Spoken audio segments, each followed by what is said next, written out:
Welcome to another On the Bench segment with Brent Schlenker. Today, Brent is demonstrating one of his favorite streamer flies. White is one of the best colors, and this baitfish imitation will work well for many species in freshwater and saltwater. The fly is tied on a TMC 800S size 4 hook and using white flat thread. There is 3/16 nickel pearl realized tied behind the eye. The tail is white magnum strip rabbit and accented with mirage opal polar flash. The body is white crosscut rabbit strip. The collar and head is a dubbing brush with fish belly white scud dubbing from Semperfly. Good day, everyone. Welcome to another segment on the bench. Today with the nice little white bunny strip I'm going to be tying here for you. This is a cousin of the bloody bunny I done before. This is black bloody bunny, black and red, very highly productive. And white is another awesome color you want to have in your box. It's probably one of your favorite streamer colors.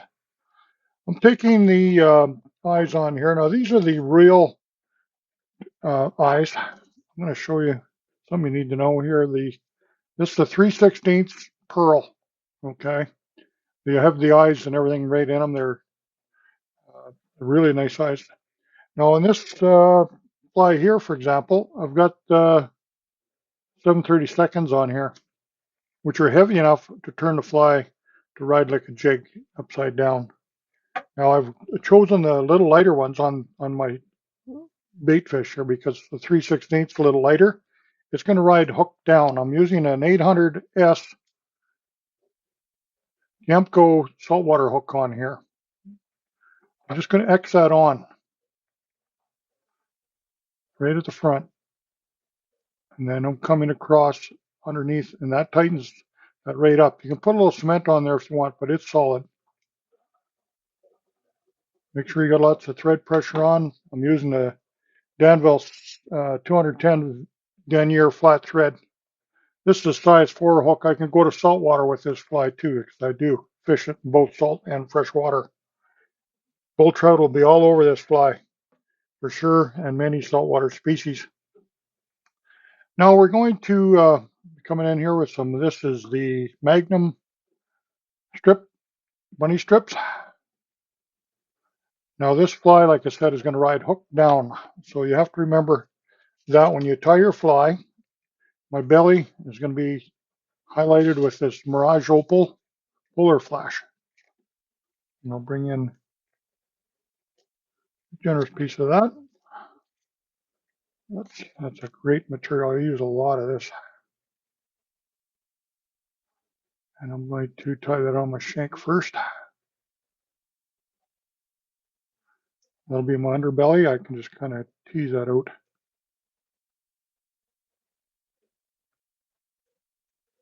Towards the end there, get a nice right underbody on it. I get enough 3 flies that material.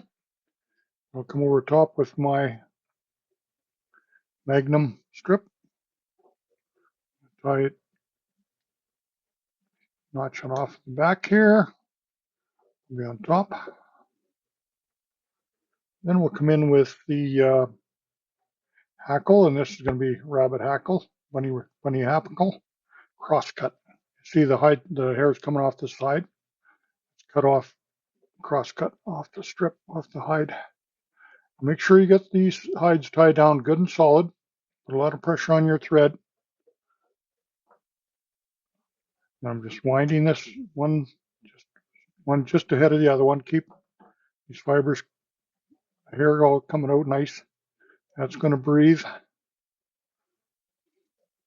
sure you get lots of good turns on the hide here again. Cut it off a little long because you're going to come in here with thread. You can bind that down. Make sure this is durable because this will take a lot of fish, take a lot of beating. This fly, you'll never wear it out. Okay, now I'm going to come in with a dubbing brush. Finish off my fly. Getting some dubbing brush wire. This is a small, very light wire, but it's a stainless steel wire and it's very strong. Put a half hitch on there. And for the Color on this one, I'm going to be using some scud dubbing here, fish belly white from Semperfly. It's 3/4 inch long is what they tell me. Pull it out of the bag here, and this happens a lot when you're buying commercial materials.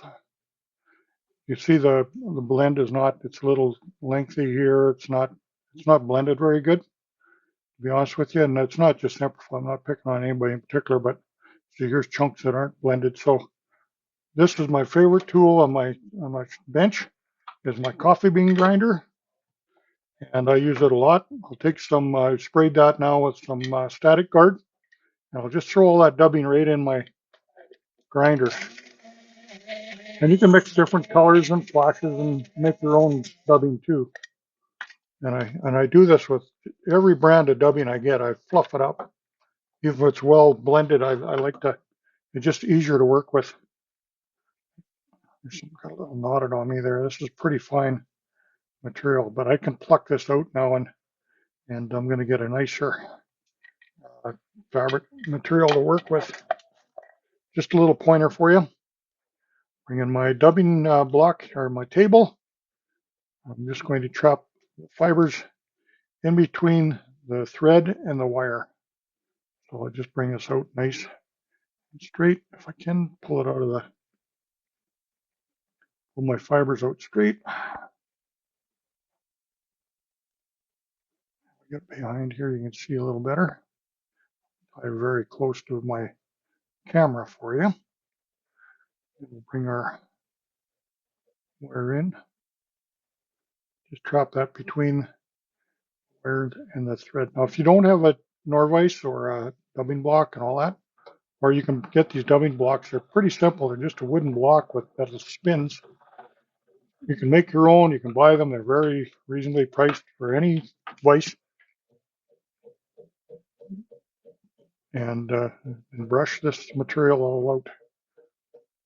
It's a good blend that they've got, though. It's good material. It's fish belly white in the scud dubbing. And then it's a smaller version of the boom dubbing, which we've got some really nice colors in that. So I'm coming in here with about 3 turns and behind. Then I'm going to come over top on that far side, come over top on this side, just underneath, and I'll tie it off. And this really builds a nice looking fish head. The minnow, bait fish. You can change colorations up on this fly for sure. Even if you want to use white all the way through and put a little different accent on it. But I just can't emphasize enough that straight white, don't overlook it. It's one of the best colors out there. White and black, either one. We kind of get caught up a lot of times in some of these new funky colors and designs and everything else. Keep it simple sometimes, and I'll tell you, there's been a lot of fish caught with this fly right here, like this color, white. So I'll just cook that on my budkin, or my flashlight there. My solar is bone dry. Picking this material out now. I want it nice and long. It's got trapped when I'm getting a little bit loose here. That's good. I want all these fibers plucked out. And I'll bring in my big nylon brush. Give it a brush. And this just makes a great looking minnow. That is a great minnow right there. You'll see that swimming in the water. So just keep in mind that this weight of your hooks, your eyes, the size of your eyes, how heavy they are, and how it rides. It's always good to take these flies and throw them in some water behind a line and see how they swim upright or down. Sometimes they'll turn around on you, and so you're tying your fly actually upside down. Okay, and if they're really heavy, like I did with this bloody bugger, or bloody bunny, I should say, I call this one. It really swims like a jig. It really, and that's the action I want.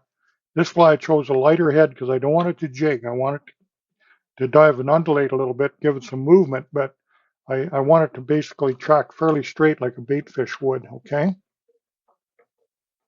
Got a little crowded there in my eye. I can push that back, tie that off. There we go. Okay, so thanks again for watching, and we'll catch you all real soon. So here we go. We're going to talk about the weight a little bit here. We've got this nice streamer that I just tied on the bench for you. It's basically going to swim more like a minnow. I don't want it too heavy. It's really important that it's not too heavy. I want to get it down. We'll get it in the tunnel here, but you'll see it does not too jiggy for me. It more or less wants to swim naturally, and that's the way I want it.